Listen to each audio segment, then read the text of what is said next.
Sangli police रेकॉर्डवरील पसार असलेल्या सराईत गुन्हेगारास पोलिसांच्या पथकाने जेरबंद केले। अजय बापू कांबळे असे त्यांचे नाव आहे। खुनी हल्ला, जबरी चोरी, घरफोडींसह 9 गंभीर गुन्हे उघडकीस आले आहे।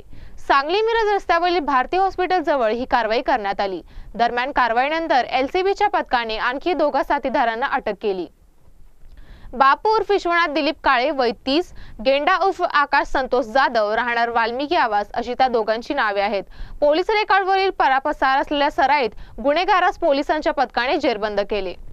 अधिक माहिती अशी की घरफोडी, जबरी चोरीसह तब्बल 14 गुन्हे दाखल असलेल्या रेकॉर्डवरील गुन्हेगार राकेश पंडित पुजारी वय 23, वाल्मिकी आवास घरकुल याच्यावर 3 महिन्यापूर्वी 5 जणांनी तलवारीसह धारदार शस्त्राने खुनी हल्ला केला।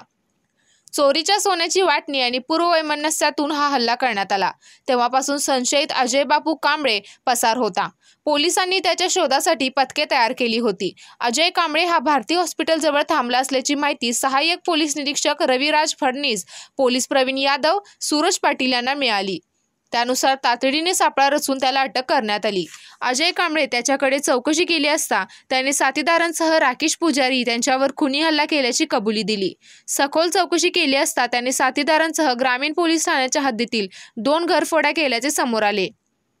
तसेच शहरातील पोलीस ठाण्याच्या हद्दीत जबरी चोरीसह 3 गुन्हे, मिरज ग्रामीण पोलीस ठाणे हद्दीतील चोरी, कुपवाड औद्योगिक पोलीस ठाणे हद्दीतील चोरी, शिवाजीनगर पोलीस ठाणे हद्दीतील चोरी, शिरोली औद्योगिक पोलीस ठाण्यातील चोरी असे 9 गंभीर गुन्हे उघडकीस आले। दरम्यान एलसीबीच्या अजय कांबळे याच्या 2 साथीदारांना वाल्मिकी आवास परिसरातून अटक केली।